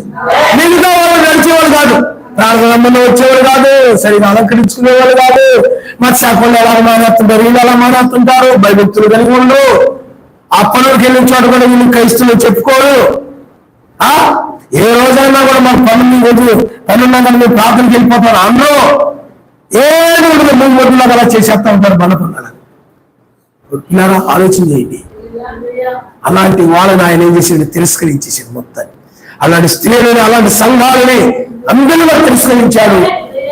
కాబట్టి అధిక సౌందర్యం అంటే ఇది, అధిక సుందరం అంటే ఇది. అంతేగాని ఈ లోక సౌందర్యము, ఈ లోక అందము కాదు. అనుకూల కలిగి, స్వస్థబుద్ధి కలిగి, తగుమాత్రం చేత వస్త్రం చేత అలంకరించుకొని, దైవభక్తి కలిగి, శక్తిని చేత అలంకరించుకొని, నేర్చుకునే విజయంతో నేర్చుకునే మనసు కలిగింది. నాకంతా తెలుసని నేనే నేర్చుకోవాల్సిన పని లేదు, నేనే వినవలసిన పని లేదండి, స్వభావం కలిగింది కదా. అలాంటి అధిక సౌందర్యము, ఇలాంటి అధిక సుందర స్త్రీ అందరిలో కూడా ఎస్తేరు అధిక సౌందర్యం అంటే ఇదే. అనుకువ, స్వస్థ బుద్ధి, తగుబాత వస్త్రాలు వేసుకుని, ఏ అలంకరణలు కోరుకొనక, బంగారు అలంకరణ కోరుకొనక, ముత్యాల అలంకరణ కోరుకొనక, మిగులు వెలగల వస్త్రాలను అలంకరించుకోక, జనులతో అలంకరించుకోక, సత్క్రియల చేత అలంకరించుకుని భయభక్తి కలిగి చక్కగా కనపడుతుంది. ఆమెను ఎస్తేరుని అధిక సౌందర్యం అంటే అదే అన్నాడు. అధిక సౌందర్యం అంటే అదే. అంతేగా ముక్కులు పెట్టుకొని, చెవులు పెట్టుకొని, మెడలకి వేసుకొని, జల్లు వేసుకొని, గంగిరెద్దులాగా బట్టల మీద రకరకాల పూసలు, స్టీల్ పళ్ళాలు, చెంబులు, రకరకాలుగా తగ్గించుకుని ఉంటారు. చాలా చెంబులు, పళ్ళాలు, ప్లేట్లు వెలుస్తా ఉండాలని ఏమి తగ్గించుకుంటారు. అందం గడపడానికి అంతే ముఖ్యం. అందరూ వాళ్ళ బట్టల పైకి చూడాలని, గమైందా అందరూ ఆకర్షించాలని. ఇలాంటి ఈ లోకాన్ని ఆకర్షించాలంటే బట్టలు తైతక్కలాంటి బొమ్మలాగా అలాంటి బట్టలే వేసుకునేది. చాలా సామాన్యంగా ఉండేది, సత్క్రియ చేత ఉండేది, సంపూర్ణ విధేయత ఉండేది, చాలా మౌనంగా ఉండేది, చాలా భయభక్తులు కనపడుతుండే. ఆమె మాట్లాడడానికి భయపడేది, పనులు చేయడానికి భయపడేది, ప్రతి విషయంలో ప్రార్థన, ప్రార్థన. మన ఒక ఆయన అన్నాడు, నాకు అంత భక్తి లేదు కానీ మా వాళ్ళు చాలా భక్తిపూర్వన్నాడు. ప్రతి దానికి ప్రార్థన అండి, ప్రతి దానికి ప్రార్థన. చిన్నది ప్రారంభించిన ప్రార్థన, చిన్న పని చేసిన ప్రార్థన. చాలా భయస్తున్నాడు, ఎక్కడ దోషంలో పడిపోతాను, ఎక్కడ పాపంలో పడి మాట్లాడబోయేది, ఇది కూడా ప్రార్థనే. ఆ నోటి మాటలు ఎక్కడ. అదే మా ఇంటి పక్క ఆవిడ మీకు శిక్షకి వెళ్తుంది కానీ గయ్యాలి, భయం లేదండి. అలాంటి దానిని ఆయన ఎన్నుకుని తిరస్కరించాడు. అలాంటి వాళ్ళని ఎస్తూ ఆయన ఏం చేశాడు చెప్పండి? అధిక సౌందర్యం అంటే ఇది. అధిక సుందరం ఒకదానా స్త్రీలందరిలో కూడా ఎస్టే అధిక సౌందర్యం కలిగి ఉంది. అది లోక సౌందర్యం కాదు, పరలోక సౌందర్యాలు. మంచి గుణలక్షణాల చేత అలంకరించుకొని మనం 2వ పేతురు అది 1వ పేతురు రాసిన పత్రిక అనుకుంటారు. ఒకసారి మనం చూద్దాం, చూడమ్మా. 1వ పేతురు రాసిన పత్రిక, క్షమించండి, 1వ పేతురు రాసిన పత్రిక 3వ అధ్యాయము. అటువంటి స్త్రీలారా మీ స్వపురుషులకు లోబడి ఉండి, అందువలన వారిలో ఎవరినైనా వాక్యములకు అవిధేయులైతే వారు భయముతో కూడిన మీ పవిత్ర ప్రవర్తన చూసి వాక్యము లేకుండానే తమ భార్యలు నడవడి వలన రాబట్టవచ్చును. చూడండి పిల్లారా, ఇక్కడ వాక్యం చెప్తుందండి, అటువంటి స్త్రీలారా మీరు మీ స్వపురుషులు లోబడింది, అందువల్ల వారిలో ఎవరైనా వాక్యములకు అవిధేయులైతే వారు భయముతో కూడిన మీ పవిత్ర ప్రవర్తన చూసి వాక్యము లేకుండానే తమ భార్యల ప్రవర్తన వల్ల నడవడి వల్ల రాబట్టవచ్చును. వాళ్ళు ఉన్నావు నీ భర్త అయ్యుడు, నీ భర్త లోకస్తుడు, లేకపోతే క్రైస్తుడు కానీ నామకార్థం క్రైస్తువుడు, లేకపోతే అతడు సరిగా పవిత్రంగా ఉండడు, వాక్యం ఉండాలి కానీ అన్యులాగానే కోపం, కక్ష, పగ, అసూయ, లోకాశలు ఇవన్నీ ఉంటుండొచ్చు అతను. కానీ వాళ్ళు అతని వాక్యం వినడు, వాక్యానికి రాడు, ప్రార్థన చేసుకోడు, అసలు మెస్సీని అసహించుకుంటాడు, ఈ ఏకు చుట్టువర్తమానాన్ని వినడు. కానీ నీ పవిత్ర ప్రవర్తన చూచి వాక్యము లేకుండానే నువ్వు అనుకుని కలిగి ఉండడం ఏమండి? చూడండి, భయముతో కూడిన నీ ప్రవర్తన అంటే తప్పు చేయడానికి భయపడేది. నువ్వు ఎదురింటోళ్ళు, పక్కింటోళ్ళు, లేకపోతే ఆకురోళ్ళు, ఇరుకోళ్ళు నువ్వు చెడ్డ చూపు చూడకుండా నువ్వు ఉంటున్నావంటే నీ భయభక్తులన్నీ గమనిస్తూ ఉంటాడు నీ భర్త. అతను అన్యుడు కావచ్చు, మత్స్యాకుడు కావచ్చు, లోకస్తుడు కావచ్చు, లేకపోతే నువ్వు ఎలా పవిత్రంగా ఉంటున్నావు, భయభక్తులతో ఎలా ప్రార్థన చేసుకుంటున్నావు, పరపురుషుల విషయంలో ఏ విధంగా ఉంటున్నావు, ఏ విధంగా ప్రవర్తిస్తున్నావు, వాళ్ళు ఆకర్షించే విధంగా ప్రవర్తిస్తున్నావా, ఎన్ని గమనిస్తూ ఉన్నప్పుడు నీ పవిత్రంగా ఉంటున్నావు. నీ కళ్ళుని పవిత్రంగా ఉంచుకుంటూ, నీ హృదయాన్ని పవిత్రంగా ఉంచుకుంటూ, పవిత్రమైన మాటలు మాట్లాడుతూ, పవిత్రంగా కూర్చుంటూ, యగాదిగా ఎలా పడతారో కూర్చోకుండా. కొంతమంది కూర్చుంటే బర్రెలు గుర్తుకొస్తాయి, గేదెలు గుర్తుకొచ్చేస్తాయి. గదైనా ఎలా పడతారో కూర్చుంటారు. పవిత్రంగా కూర్చోవాలి, పవిత్రంగా. కొంతమంది అయితే ఆడవాళ్ళు మగవాళ్ళ ప్యాంటు లాంటివి వేసుకొని ఉంటారు, చెప్పారు కదా, పంజాబ్ దేశంలో వచ్చేసేయండి, దయ్యం తీసుకొచ్చేసిందని. ఇప్పుడు పిల్లలు ఎవరొస్తున్న పిల్లలందరూ కూడా వేసుకున్నారు. అది బైబిల్ చెప్తుంది, తప్పని. పురుష వస్త్రాలు ధరించకూడదు. అలాంటివి వేసుకొని కూర్చొని ఉంటారు. వాళ్ళ తొడభాగాలు కనబడతా ఉంటాయి. చాలా మంది పురుషులు చూస్తూ ఉంటారు, పంజాబ్ దేశంలో వేసుకుంటూ వచ్చినాయిపోయాడు. ఇలాగ ఇటు ఇక్కడ దాకా ఉంటాయి. ఇంకా ఈ కాళ్ళన్నీ కూడా, తొడలన్నీ కూడా చక్కగా కనపడుతుంది. తొడకు బాగా ఇలా అతుక్కుపోయాడు తను. బట్టలు మగాళ్ళు బట్టలు వేసుకుని తిరుగుతూ ఉంటారు, కూర్చొని ఉంటారు. ఎలా పడతారు వాళ్ళు కూర్చుంటే బర్రెలంటే వేగులు గుర్తుకొస్తాయి అనమాట. అలా కూర్చొని ఉంటారు. పవిత్రంగా కూర్చోవాలి, పవిత్రంగా లేవాలి, పవిత్రంగా మాట్లాడాలి. ఆ భయం అనమాట. ఎక్కడ అపవిత్రుడైపోతానో, ఎక్కడ అపవిత్రురాలైపోతానో, ఎక్కడ అపవిత్రంగా, ఎక్కడ అపవిత్రంతో పాపం, ఆ భయం అంతా నేను చూసినప్పుడు ఆ భర్త అంట నీ నడవడిని బట్టి, నీ నడిచే విధానాన్ని బట్టి, నువ్వు చూసే చూపుని బట్టి, నువ్వు మాట్లాడే మాటలను బట్టి, నువ్వు వినే దానిని బట్టి ఆ పవిత్రమైన మాటలు వినో, పవిత్రమైన మాటలు మాట్లాడో, పవిత్రమైన వాటి చూడడం, పవిత్రంగా కూర్చోవడం, పవిత్రంగా నడవడం, పవిత్రంగా ఉండడం, ఇతరులతో పవిత్రంగా వ్యవహరించడం, ఇవన్నీ నీ నడవడి గమనించట అతను కూడా మారిపోతాడు. రాబట్టం వచ్చేట మందిరానికి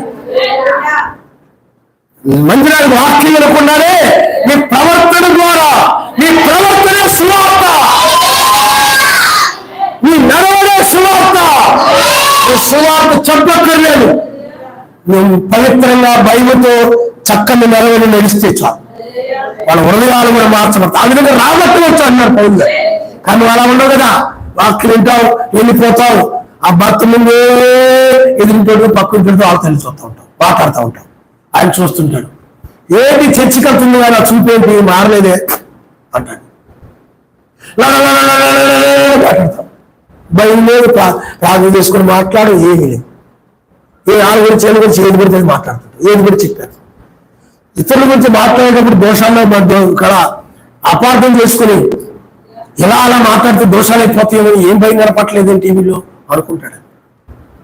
అదేనా నువ్వు బట్టలు వేసుకుని రకరకాలుగా తయారైపోతే లోకాన్ని ఆకర్షించడానికి వెళ్ళిపోతుంది అనుకుంటాడు. రకరకాల తగుమాత్రం వస్త్రాలు కాకుండా స్టైల్గా ఉండి అవి ఇవి వేసుకుని ఎంట పెట్ట నడుచుకుంటూ వెళ్ళిపోతుంటాడు. చూసామనుకున్నాడు ఆయన. నీ విధానం చూసి నేను అనుకోలేదు, నేనేమో లేదు, గౌరవం లేదు, మగరాయిలాగా నడుస్తుంది, ఆ మగరాయిలాగా ఉంది, ఇందులో సరిగా మార్పు లేదు, కూతురు మాట్లాడుతుంది, వాళ్ళ గురించి వీళ్ళ గురించి ఎప్పుడు కూడా చెడుగా చెప్తా ఉంటుంది, మార్పు లేదు. నీ నడవడంతా ఆయన చూస్తూ ఉంటాడు. చర్చికి వెళ్తుంది కానీ ఏం మార్పు లేదు. ఏమంటే చర్చికి రండి, పాస్టర్ గారు 2వ రాగం గురించి చెప్తున్నారు, చాలా బాగా చెప్తున్నారు, చాలా బాగుంటుందండి. ఇంతకుముందు అసలు మనం ఏ చర్చిలో వెళ్ళాము, ఇంతకుముందు చర్చిలకి వెళ్ళాం కానీ ఎప్పుడు వెళ్ళారు. నువ్వే సరిగా మార్పు లేదు, నీలో నీ హృదయంలోనే మార్పు లేదు, నీ మాటలో మార్పు లేదు. చర్చికి వెళ్ళకముందు ఎలా ఉన్నావు, ఇప్పుడు కూడా అలా ఉన్నావు. నీ ప్రవర్తన ఏదైనా ఇంతకుముందు కంటే ఇప్పుడు ఏదైనా పవిత్రంగా ఉందనుకో, నేను చర్చికి వచ్చేద్దును, కానీ నేను ఆవిడ బాగోలేదు. ఏంటి అర్థమైందా? కూతురు మాట్లాడుతున్నావు, కోపం పోలేదు నీలో, పగ పోలేదు నీలో, కక్ష పోలేదు నీలో, దురాలోచన పోలేదు నీలో, ఏం పోలేదు నీలో. నేను బట్టి తెలుస్తుంది, నీ నడవడి బట్టి తెలుస్తూ ఉంది నువ్వు ఎలా ఉన్నావు. అందువల్ల అలాంటి స్త్రీలందరూ ఉన్నారు అక్కడ. తిరస్కరించాడు రాజు. కానీ ఎస్తేరు నడవడి చూసినప్పుడు ఎలా ఉన్నదో భయముతో పవిత్రమైనటువంటి ప్రవర్తనతో కనపడుతున్నాను. చాలా భయస్తురాలుగా, చాలా భయముగా పనులు చేసేటప్పుడు కూడా ఎక్కడ దోషాలు చేస్తాను, ఎక్కడ పొరపాటు చేస్తాను, తప్పులు ఎక్కడ జరుగుతాయో, ఈ పనులు ఎక్కడ పొరపాటు జరుగుతాయో. వంట చేసేటప్పుడు కూడా ఆతిథ్యం ఇచ్చిన చక్కని ఆతిథ్యం ఇయ్యాలి. వంట ఉండేటప్పుడు కూడా కొంతమంది భయంతో చేయి వంట. అర్థమైందా? ఎలా తిప్పేస్తారు, ఉప్పు ఎక్కువైపోద్దేమో చూడరు, కారం ఎక్కువైపోద్దేమో చూడరు, నూనె ఎక్కువైపోద్దేమో చూడరు. ఏమి పని ఉండదు. మనం ఆతిథ్యం ఇచ్చామనుకుంటే కారంగా ఉందమ్మా, నూనె ఎక్కువైపోయిందమ్మా, ఉప్పు ఎక్కువైపోయిందమ్మా, సరైన ఆతిథ్యం ఇవ్వాలమ్మా అంటారు. ప్రతిదీ నువ్వు ఏం చేయాలి? ఆ భయభక్తులతో కూడా నీ ప్రవర్తన, నువ్వు సుమారు చెప్పక్కర్లేదు నీ భర్తకి, నువ్వు వాక్యం బోధించక్కర్లేదు. నీ నడవడి చూసినప్పుడు, నీ వస్త్రధారణ చూసినప్పుడు, నీ దీనత్వాన్ని చూసినప్పుడు, తగ్గించుకొని ఉండడం ఉన్నప్పుడు, ఇంటికి వేగిరిపడే వారుగాను, మాట్లాడకు నిదానించే వారుగాను ఉండాలను. నువ్వు వినడానికి వేగిరిపడే విధంగా ఉండాలి. ఏదైనా చెప్తుంటే వినడానికి ఆసక్తి కలిగిన ఉండాలి. ఏమన్నా మాట్లాడడానికి ముందు ఉండవు. ఈ విధంగా ఆ ప్రవర్తన సరిగా లేనప్పుడు నువ్వు అధిక సుందరముగాను కాదు. అధిక సుందరము అని అంటే నీవు భయభక్తులతో కూడిన నీ ప్రవర్తన, భయముతో కూడిన నీ ప్రవర్తన, పరిశుద్ధ ప్రవర్తన, అది అధిక సుందరం అంటే. నీకు అర్థమైందా? అప్పుడు నీ భర్త మన వాక్యములు లేకుండానే తమ భార్యను నడవడం వలన, ఆమె నడవడం వలన అసలు నువ్వు రాబట్టవచ్చంట, మందిరానికి రక్షణలో నడిపించవచ్చంట. ఏ కోపంతో, సహనం లేకుండా, ఓర్పు లేకుండా నీ భర్త చూడగానే నువ్వు అలా ఎలా ఉంటాడు? కోపం బాలేదు, ఓర్పు లేదు, సహనం లేదు, ప్రేమ లేదు, ఏమీ లేదు. నీ ప్రవర్తనే సరిగా లేదు. నేను ఎలా రాగలను అంటాడు. నేను ఎలా వచ్చి వాక్యం వినగలను? అందువల్ల నీ ప్రవర్తన మార్చుకోవాలి. కాబట్టి ఆయన వధువు అధిక సౌందర్యం కలిగిందంటే లోక సౌందర్యం కాదు, లోక అందము కాదు. ఇది వీళ్ళు పరలోక సౌందర్యం వంటిది. పరలోకాన్ని భయముతో కూడిన పవిత్ర ప్రవర్తన, నడవడి. ప్రవర్తన అంటే జీవన విధానం. నీ జీవన విధానం, నువ్వు జీవించే జీవన విధానం పవిత్రంగా ఉండాలి. పాపము చేయకుండా, పాపము లేకుండా, పాపం మాటలు రాకుండా, నీలో కోపము లేకుండా, తీవ్ర శాంతంతో, సహనముతో ఇవన్నీ ఉంటే నిజంగా నీ భర్త కూడా నిన్ను చూసి, నువ్వు ప్రార్థన చేసుకోవడం చూసి, నువ్వు ఆయన ఉంటే ప్రార్థనే చేయి. అసలు ఆయన వచ్చాడంటే, ఆయన ఉండాలంటే, పనికిళ్ళు వచ్చాడు అనుకోండి, ఊరిళ్ళు వచ్చాడు అనుకోండి, లేదా ఇంటి దగ్గర ఉన్నాడు అనుకోండి, అస్సలు నువ్వు ప్రార్థన చేసుకో, వాక్యం వినవు. ఏం చేస్తావు తెలుసా?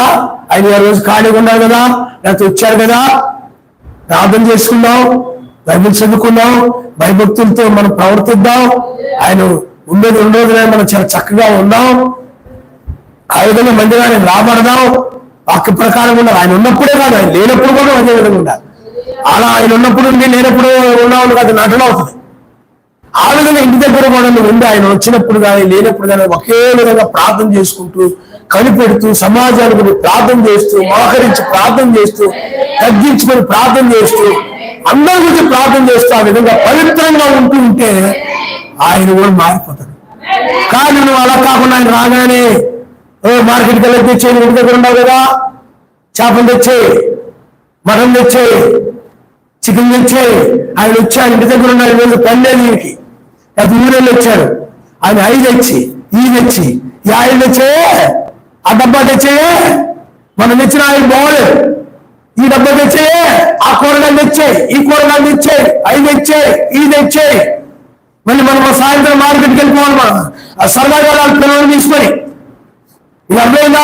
బండి మీద ఎక్కించుకొని ఆ పార్క్ వెళ్ళిపోం, షికారుగా తిరిగొద్దాం, ప్రేమ పక్షులాగా తిరిగి వచ్చేద్దాం. ఇది అర్థమైందా?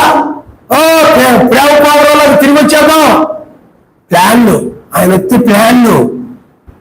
లోకరీతిగా తయారైపోతావు, నువ్వు కూడా అతనిలాగా తయారైపోతావు. అతనిలాగా తయారైపోయి వచ్చిన దగ్గర నుంచి వండి పెట్టడం, కలపడం, గెలపడం, బిర్యానీ చేయడం, చికెన్ చేయడం, మటన్ చేయడం, బిర్యానీ చేయడం, గారెలు చేయడం, ఇక అంతేగా కలిపి పెట్టడం, వండి పెట్టడం, నోట్లో పెట్టడం. ఆయన పట్టుకో తింటా ఉంటాడు, నువ్వు చేస్తా ఉంటావు. ఇది భక్తి లేదు, ప్రార్థన లేదు. ఆయనతో ప్రార్థనలు చేసుకోవు.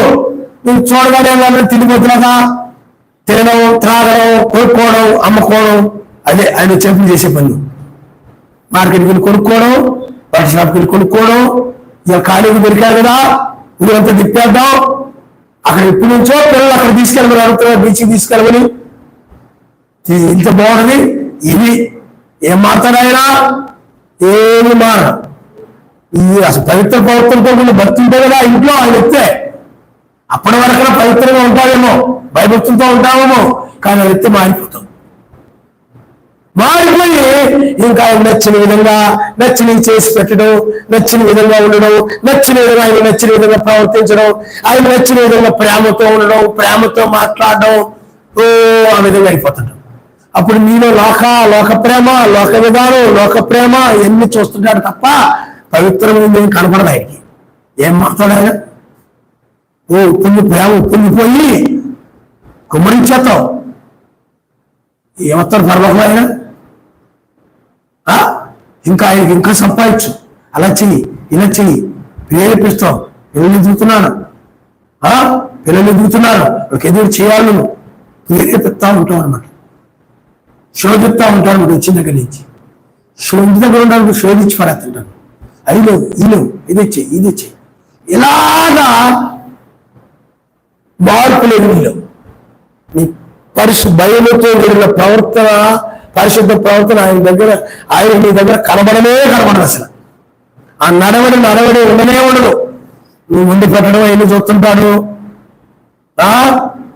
నువ్వు తినడం చూస్తుంటాడు, నిన్ను ఎక్కడ కాబట్టి అక్కడ తీసుకుపోతాడు, తిప్పుకొని తీసుకొస్తాడు. మా ఆయన చాలా మంచోడు అనుకుంటాను. మా ఆయన ద్వారా నాకు అదృష్టం, ఆయన బంగారం అనుకుంటా. బంగారం, వెండి, చెంబు పెడతా, ముడతా అనుకుంటాను. ఎత్తి మీద కూర్చుంటా. వచ్చి ఏం మాట్లాడాయన? పవిత్ర ప్రవర్తన, భక్తి చేసుకోవడం, ప్రార్థన చేసుకోవడం, చక్కగా ఉండిపెట్ట తప్పట్లేదు. నేను మొదలేసి అయితే వస్తుంటా అన్నమాట. అది చక్కగా ప్రేమతో ఉండడం, లోబడి, అంటే వాక్యమైన వాడు లోబడకూడదు. చక్కగా లోబడిన విధానం కనబడుతూ లోబడాలి. ఆ విధంగా లోబడుతూ చక్కగా విధేయత కలిగి చక్కగా ఆ విధంగా ఉంటే అతని భక్తిని చూసి అతడు మందిరానికి వచ్చేస్తాడు. ఆ విధంగా వాక్యం చెప్పక్కర్లేదు. నీ ప్రవర్తన, నీ వస్త్రధారణ, నీ మంచి బట్టలు వేసుకుని నీటిగా శుభ్రంగా ఉండి కనపడకుండా నీటిగా ఉండడం, జగాదిగా చెంది ఎత్తుకుని తిరగడం, అలా తిరగడం, ఇలా తిరగడం, ఎన్ని చూసి ఏంటి పవిత్రంగా ఉండమని బైబిల్ పవిత్రంగా ఉండదేంటి? మోకాళ్ళ దాకా బట్టలు ఎత్తుతాం. ఎందుకు అలా తిరిగేస్తుంటాం. ఏదో ఆళ్ళు రెచ్చగొట్టేలాగా ఆ డాబాకి ఎక్కేటప్పుడు కూడా ఆ వెనకోళ్ళు ముందు పక్కోళ్ళందరూ చూసేలాగా నీ కాళ్ళన్నీ చూడాలని, క్షమించండి, చాలా మంది ఆ విధంగా ఉంటారు కాబట్టి చెప్తున్నాను. ఆ విధంగా మోకాళ్ళ దాకా ఎత్తుకుని వెళ్ళిపోతూ ఉంటారు. ఆ ఇల్లు కనబడాలి, రెచ్చిపోతుంటారు అన్నమాట. అలాగా అలాంటి ప్రవర్తన చూసినప్పుడు వాడు మారడు. నీ ప్రవర్తన బాగోలేదు, నీ గుణం బాగోలేదు.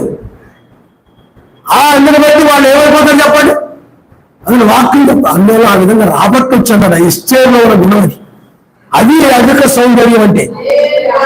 అంతేగాని మోకాళ్ళ దాకా బట్టలు వేయడం, మోకాళ్ళ దాకా చీరలు ఎత్తి పెట్టుకుని వెళ్ళడం, పనులు చేసుకోవడం, మెట్లు ఎక్కడం, బట్టలు ఆరేయడం పైన, వాళ్ళందరూ చూసేలాగా, వాళ్ళు రెచ్చగొట్టేలాగా, శరీరంతో పైకి కనబడిచి వాళ్ళు రెచ్చగొట్టడం, వాళ్ళలో చెడాలోచనలు నీ మీద కలిగేలాగా, దురాలోచనలు నీ మీద కలిగేలాగా, పాపపాలోచనలు నీ మీద కలిగేలాగా,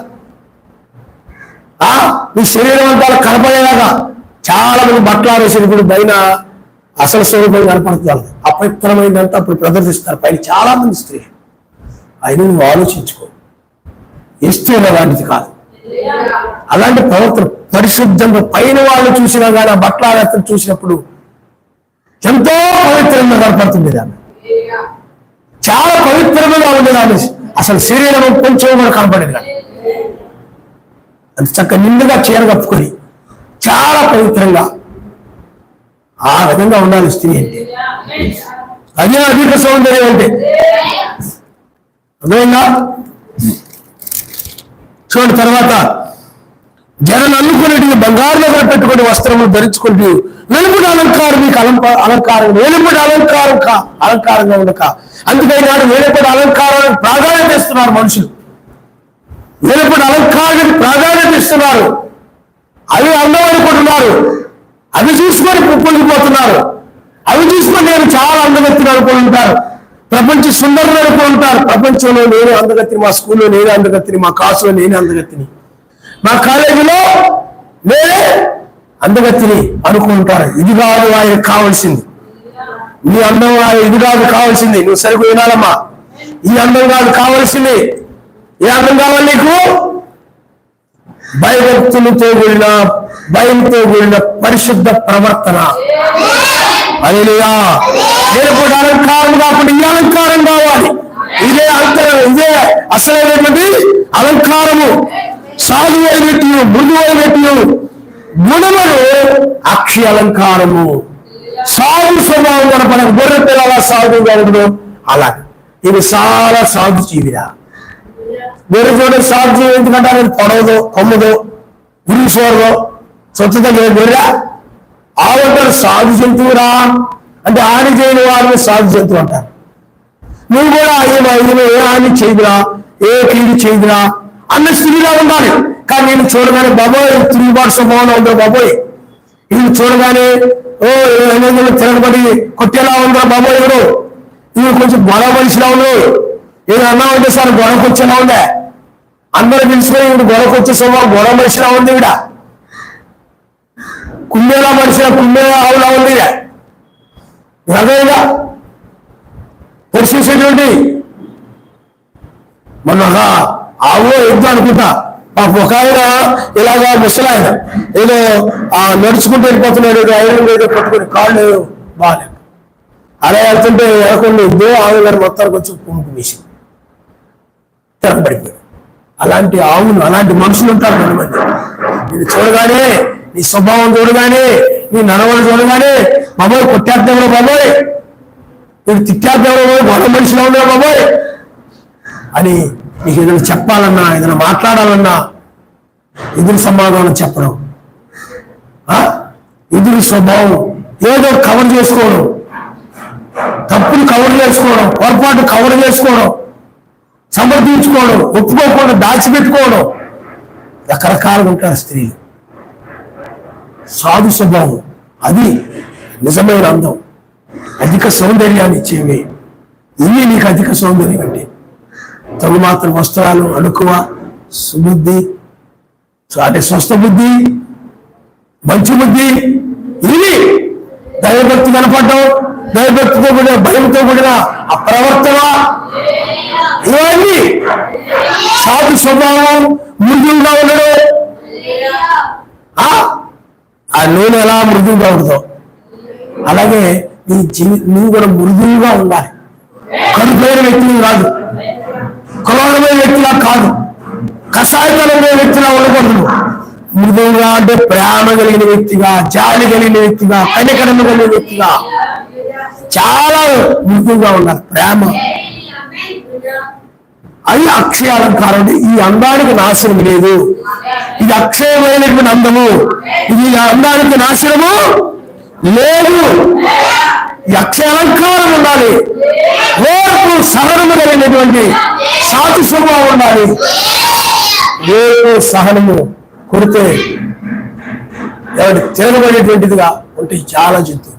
సహనం తక్కువ, సహనము చాలా తక్కువ ఉన్న ఉంటారు. వాళ్ళే ఎప్పుడు కూడా కోపంగా మాట్లాడకుండా ఉండేది వాళ్ళే, పలకుండా ఉండేది వాళ్ళే, పట్టుకోకుండా ఉండేది వాళ్ళే.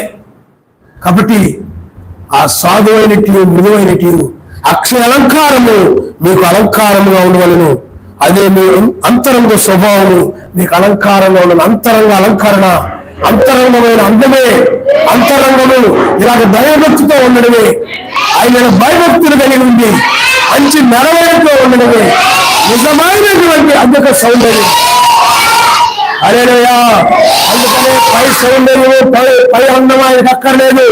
హృదయ సౌందర్యాన్ని చూసి హృదయంలో అలంకరించుకున్న దైవభక్తి సత్క్రియలు, తదుమాత్రం వస్త్రాలు, ఇది కాదు గొప్ప తదుమాత్రం వస్త్రాలు వేసుకొని ఇది గొప్పది కనుక ఈ విధంగా భయభక్తులతో కూడినటువంటి ఆ జీవితము, ఆ నడవడి ఇది చూడగానే ఆమె చాలా వాక్యం అంటే భయపడుతుందిరా, అవి భయస్తున్నారుగా, మగాళ్ళగా ధైర్యంగా జీవించేవాళ్ళు ఉంటారు కొంతమంది. అంటే ధైర్యంగా మాట్లాడడం, ప్రార్థన చేసుకోకుండా ధైర్యంగా మాట్లాడడం, ధైర్యంగా పనులు చేయడం, ఇలాగా ధైర్యంగా ఉండేవాళ్ళు ప్రార్థన చేసుకోరు. భయం ఉండదు వాళ్ళకి, ఏమో ఎక్కడికైనా ధైర్యం వెళ్ళిపోతూ ఉంటారు. భవిస్తున్న ప్రతి విషయంలో ప్రార్థన చేసుకుని ఆయన మీద ఆధారపడి విశ్వాసంతో ధైర్యంగా వెళ్తుంటారు. ఆయన మీద విశ్వాసంతో ధైర్యంగా వెళ్తుంటారు. కానీ వీళ్ళు ఏం చేస్తుంటారంటే ఈ ధైర్యం ఏంటంటే వాళ్ళ బలాన్ని, వాళ్ళ జ్ఞానాన్ని, వాళ్ళ తెలివితేటలు, వాళ్ళ మాట నేర్పడతనాన్ని ఇవన్నీ చూసుకొని నేను మాట్లాడగలను, నేను వచ్చేది ఈ ధైర్యం ఇవన్నీ చూసుకొని ధైర్యం వెళ్ళిపోతున్నారు. ప్రార్థన ఉండదు వీళ్ళ జీవితం. వీళ్ళ నడవడిలో ప్రార్థన కనపడదు.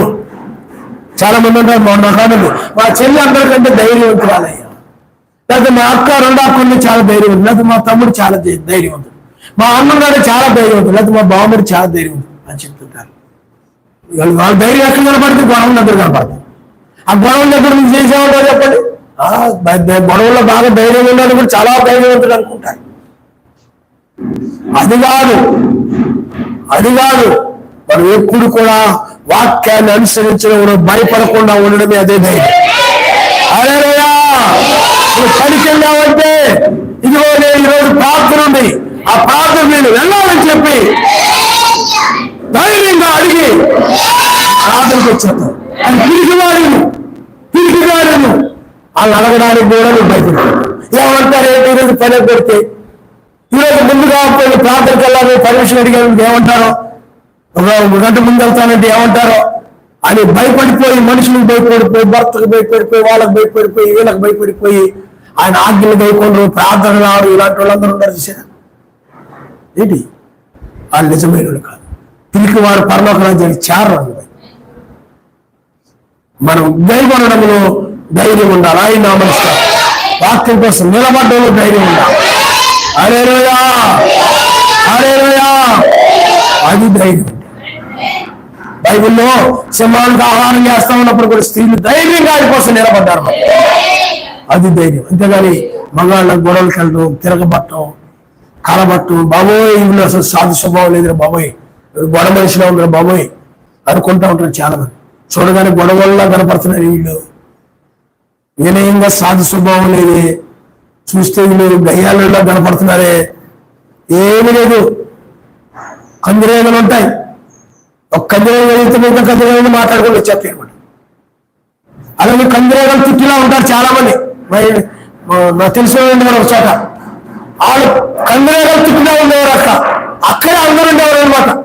అక్క, బావ, చెన్ని, పిన్ని, వదిన అందరూ కూడా కందిరేగలు చుట్టిలాగా అక్కడే ఉండి ఒకరిని వదిలించావా అక్క, బావ, చెల్లి, పిల్లి, వదిన మొత్తం కందిరేగలు చుట్టిలాగా వచ్చేసి మొత్తం కందేస్తారు అనమాట. వాళ్ళ చూస్తే అందరూ ఆ ఏరియాలందరూ భయపడిపోతుంటారు. ఒకరు వదిలించావా ఇలా అందరూ చుట్టాలు ఎక్కడ ఉన్నారా అక్కడ గొడవకు వచ్చేస్తారా భయపడిపోతుంటారు. అది కాదు ధైర్యం అంటే, అది కాదు భక్తి అంటే.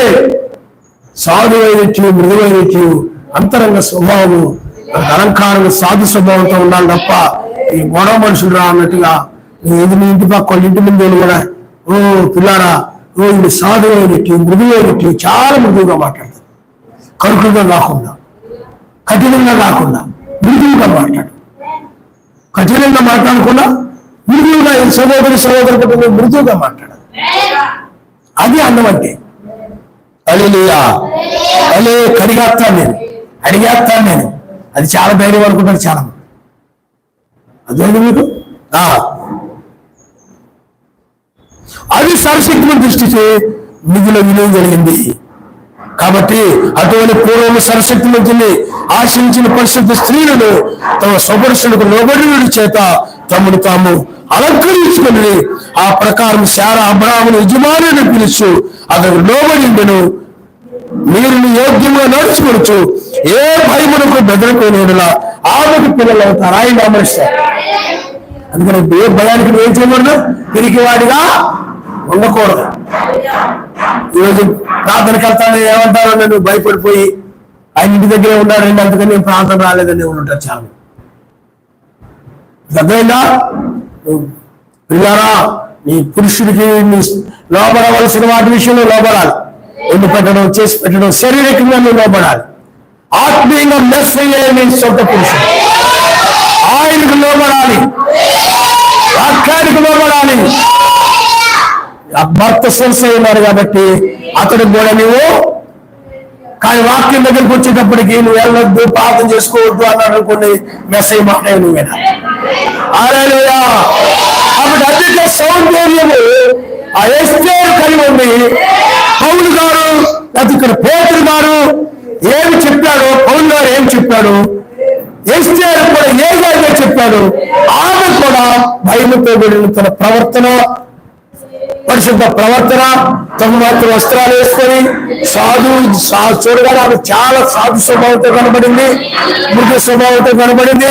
ఏ తల్లి తేడా వస్తే తల్లి అన్నావు, బుద్ధిలాగో పాస్టర్ గారి మీద తిరుగుబాటు చేసేదాన్నావు, లేదన్నా నాకు సంఘంలో సోదరులు తిరగబడేదాన్నాను లేదు. చాలా మృదువుగా కనబడింది.